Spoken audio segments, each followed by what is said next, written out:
আমরা সাধারণত আলু ভর্তা, কাঁচকলা ভর্তা খেয়ে থাকি। তবে আলু ও কাঁচকলা একসাথে ভর্তা করা হয় তা হয়তো অনেকে আমরা জানি না। যারা জানে না তাদের জন্য আজ আমি আলু ও কলা একসাথে কিভাবে ভর্তা করা হয় তা আমি দেখাবো। তো তার জন্য কি কি উপকরণ লাগবে আমরা জেনে নিই। লাগছে কাঁচকলা। কাঁচকলাটা আমি দুই দিকটা কেটে নিয়ে মিডিলটা আমি ফেড়ে দিয়েছি। লাগছে দুটো আলুকে আমি টুকরো করে নিয়েছি। লাগছে কুচনো লঙ্কা, কুচনো পেঁয়াজ, কুচনো ধনেপাতা, পরিমাণ মতো নুন, আর লাগবে সরিষার তেল। প্রথমে আমি কলাটাকে সেদ্ধ করতে দেবো। তার জন্য আমি গ্যাসে জল বসালাম। কলাটা আমি দিয়ে দিলাম।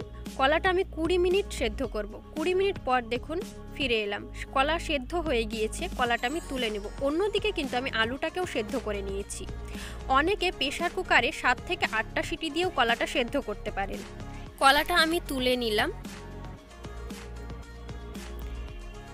এবার আমি কলার খোসাটা ছাড়িয়ে নেব। কলার খোসাটা ছাড়ানো প্রায় আমার হয়ে গিয়েছে। আলুটা একটু কেটে দেখাবো সেদ্ধ কেমন হয়েছে। দেখুন আলুটা পুরো সেদ্ধ হয়ে গেছে। এবার কুচানো পেঁয়াজটা আমি থালায় ঢেলে দিলাম। দেব কাঁচা লঙ্কা, দেব পরিমাণ মতো নুনটা দিয়ে দিলাম, আর দেব সামান্য তেলটা দিয়ে দিলাম। এবার ভালোভাবে আমি কচলিয়ে নিব যতক্ষণ না পর্যন্ত জল বেরোয়। জল বেরিয়ে গেছে। এবার আমি আলু আর কলা একসাথে মেখে নেব। ম্যাশ করে নিচ্ছি।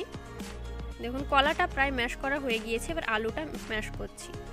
আলু কলাটা ভালো করে মেখে নিয়ে আপনাদের সাথে আমি দেখাচ্ছি।